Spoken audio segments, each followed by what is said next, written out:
انت غالبا استعملت شات جي بي تي قبل كده، بس في الوقت الاخراني ابتدينا نسمع مصطلحات كتيره زي الاجانتك اي اي، بعد ما كان في جنريتيف اي اي، وبعد كده بقى في حاجات زي الام سي تي، والكلام ده ساعات بيبان معقد.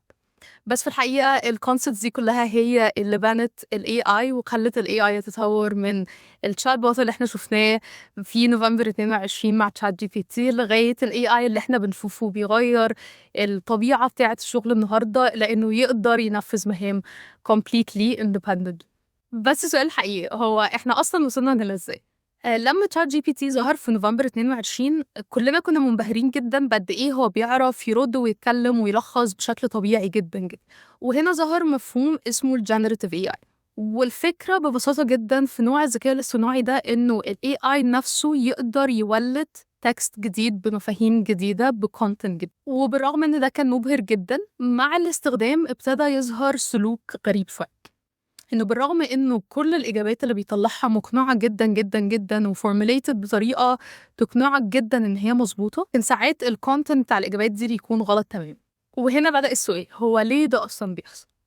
عشان نفهم المشكله دي اللي احنا بنسميها hallucination او بالعربي الهلوسه، احنا لازم نبتدي نفهم هو الاي اي ده بيشتغل ازاي. الاي اي اللي زي تشات جي بي تي بيشتغل على تكنولوجيا what we call ال LLM او ال Large Language Models.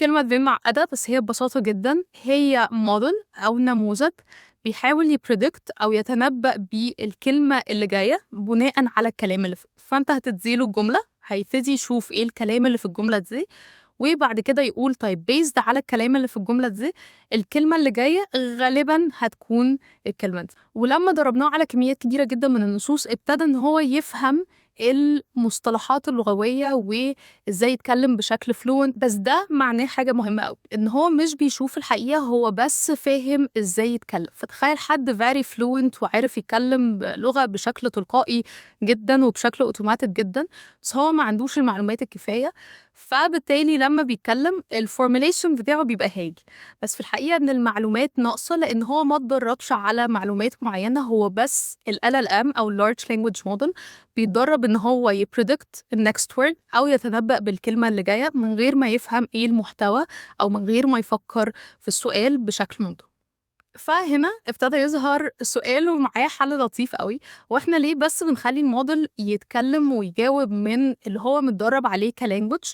احنا ليه ما نعملش حاجة زيادة عليه، انه قبل ما يجاوب نقول له روح دور في البيتابيزز الفلانية او روح دور في المعلومات الفلانية وهات المعلومات الريليفنت في السؤال وابتدي تجاوب واعمل الإجابة واتكلم على الإجابة بيزد على المعلومات اللي انت خدتها.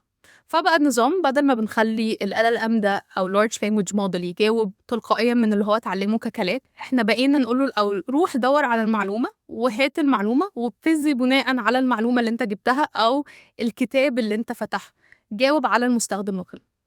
فتخيل كده البرنامج اللي كان فلوينت جدا في الكلام مش بس بقى بيعرف يتكلم، كمان بقى معاه المعلومات الكفاية ان هو يجاوبك بشكل مفهوش هلوسة وبشكل جراوندد فعلا في معلومات حقيقية. ولما لقينا ان الثقه بتزيد ولما لقينا ان الامباكت بتاع الجنريتيف اي اي ابتدى يزيد، ابتدينا ان احنا نفكر طيب هو احنا اوريدي عندنا المخ اللي بيعرف يتكلم بشكل طليق، اوريدي ادينا له الكتب علشان يجيب المعلومات، بس ليه كمان ما ندربش المخ ده ان هو يفكر بشكل منطقي اكتر وبشكل structured اكتر، عشان مش بس يعمل كونتنت جديد، كمان احنا عاوزينه يحل مشاكل موجوده بشكل منطقي وبشكل logical. كتيرة قوي للتدريب ان احنا نخلي الاي اي يفكر بشكل لوجيكال، بس واحدة من ابسطهم واحدة من اكترهم شيوعا هي التشين اوف ثوت. والفكرة بتاعت التشين اوف ثوتس ايه؟ انه بدل ما الاي اي بياخد المشكلة زي ما هي ويحاول يجاوب عليها مرة واحدة، احنا بندرب الاي اي ان هو ياخد الكويري بتاع اليوزر ويبتدي ان هو يقسمه لمالتيبل ستابس علشان يعمل التشين اوف ثوتس او سلسلة التفكير اللي هتدرايف طريقة اكتر لوجيكال للاجابة لليوزر عاوز. لكن من الوقت ده بعد ما شفنا تطور ال AI ان هو بس كان بيبتدي ان هو يرد الكلام متدرب عليه بشكل لغوي لغاية لما ابتدى ان هو يفكر بشكل structured بناء على معلومات. السؤال اللي بعد كده كان طيب احنا ليه ما نديش لل AI ده ايدين ما بين قوسين ان هو يعرف يكونكت على تولز وان هو يقدر انه اوتوماتيكلي يعمل التاسكس اللي كتير مننا بيعملها كل يوم.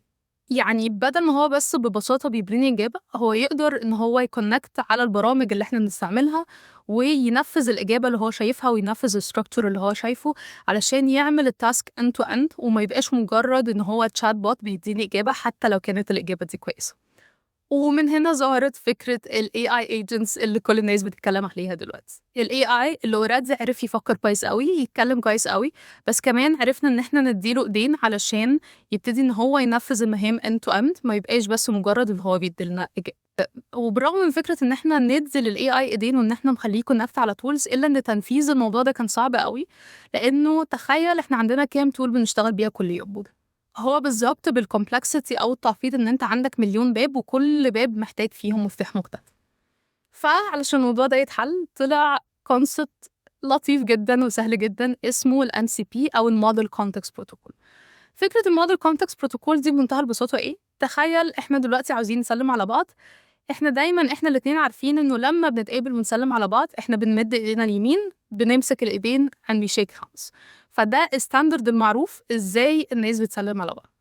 وبنفس الطريقة دي ظهرت الstandardization إزاي ال AI يقدر يكلم الtools automatically بطريقة standard. الناس اللي بتdevelop الtools دي بتعمل الmodel context protocol علشان ال AI يقدر يكلمها، وال AI عنده طريقة ثابتة إن هو يكلم الtools دي. ومن ساعة لمّا الconcept بتاع الMCP ظهر ال AI agents راحت في حتة تانية، لإنه ال AI بقى عنده access على معظم الtools الstandard الموجودة، لإنه كلّهم بقوا بيسلّموا بنفس الطريقة وكلّهم بقى عندهم standard integration اللي ال AI يقدر يتكلم بيه مع الtools. هل دي كانت النهاية؟ لأ. من بعد ما بقى في ال AI agents اللي بتعرف تتكلم وبتعرف تجيب معلومات وتجاوب منها وبتعرف تفكر بشكل logical وstructured وكمان بتعرف تنفذ، فعندها إيدين إن هي تدخل في الtool وتنفذ task end to end. ابتدينا إن إحنا نفكر طيب أنا ممكن يكون عندي agent أو ال AI اللي بيعرف ينفذ الtask دي كويس أوي في حتة، أنا ليه ما أبنيش agents كتيرة وكل واحد من الagents دول بيبتدي إن هو يبقى شاطر في حتة معينة وأخليهم يشتغلوا مع بعض. والجزء ده هو اللي بيتقال عليه كتير جزء الagentic AI. والagentic AI بمنتهى البساطة هو إن أنا عندي AI agents كتيرة كل حد بيعمل حاجة وليهم كل واحد طريقة تفكير مختلفة وليهم tasks وtool مختلفة، بس في الآخر agentic AI أو الmulti agent system دول بيشتغلوا بشكل واحد مع بعض إن هو ينفذ حتى مهام أصعب إن هي تتنفذ من بس AI agent واحد. وهنا ابتدينا نشوف طرق كتيرة أوي للتنفيذ بتاعة إزاي نstructure وإزاي نعمل الarchitecture بتاعة الmulti agent systems دول. في طرق كتيرة أوي إزاي نخلّي ال AI agents يشتغلوا مع بعض، بس واحدة من أكتر الطرق الشائعة هي فكرة الorchestrator. وفكرة الorchestrator بمنتهى البساطة زي maestro. فشُغلة المايسترو ده إيه؟ بمنتهى البساطة إنه هو اللي بيmake sure إنه كل الagents ماشيين على نغمة واحدة، وإن كل agent بيشتغل في الوقت المفروض يشتغل فيه، وبيدّي الoutput بتاعه للagent اللي بعديه علشان يفكّر فيه وينفّذ المهام بشكل كامل. ودي كانت رحلة الLLMs من أول لمّا ابتدت تتكلم لغاية لمّا ابتدت تشتغل مع بعض عشان تنفّذ مهام معقدة.